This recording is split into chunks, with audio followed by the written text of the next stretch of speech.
আঘোণৰ আবেলি এই মিঠা ৰ'দালি, মই বহি আছোঁ নাৰ্জী ফুলৰ সুবাসত। শুভ আবেলি। মই লখিমপুৰ লালুকৰ পৰা দীপ্তিমণি গোস্বামী। কৰ্ণাটক মহীশূৰৰ পৰা অসমীয়া ভাষা সাহিত্য চৰ্চাৰ মঞ্চ পোহৰ জোনাকীলৈ শুভকামনা জনাই পাঠ কৰিবলৈ লৈছোঁ মোৰ এটি স্বৰচিত কবিতা। কবিতাৰ শিৰোনাম স্নিগ্ধতা এটি দিৱসৰ। হৃদয়ৰ বলুকাত এধানি আৱেগ, মৌসনা অনুকম্পাৰ বিৰহত থৰ থৰকৈ কঁপিছে হৃদয়খন। কেঁকুৰাৰ পোৱালিবোৰে খুলি খুলি খোৱাৰ দৰে যান্ত্ৰিকে খুলি খুলি খালে কেঁচা ঘামবোৰ। এতিয়া ফোঁপোলা ঘামবোৰলৈ পিঠি দি উশাহ লয় আকাশলংঘী কংক্ৰিটবোৰে। উহ, অসহ্য!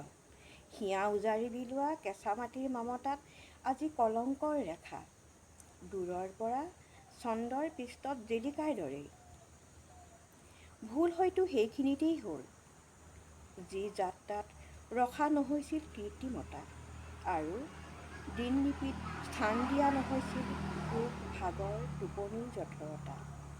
প্ৰাপ্তি অপ্ৰাপ্তিৰ সপোন নেদেখা সপোনৰ দলিচাত হয়তো নিহিত আছিল আশা আকাংক্ষাৰ ফল্গুধাৰা, এবুকু জোনাকত স্নিগ্ধতা সামৰি।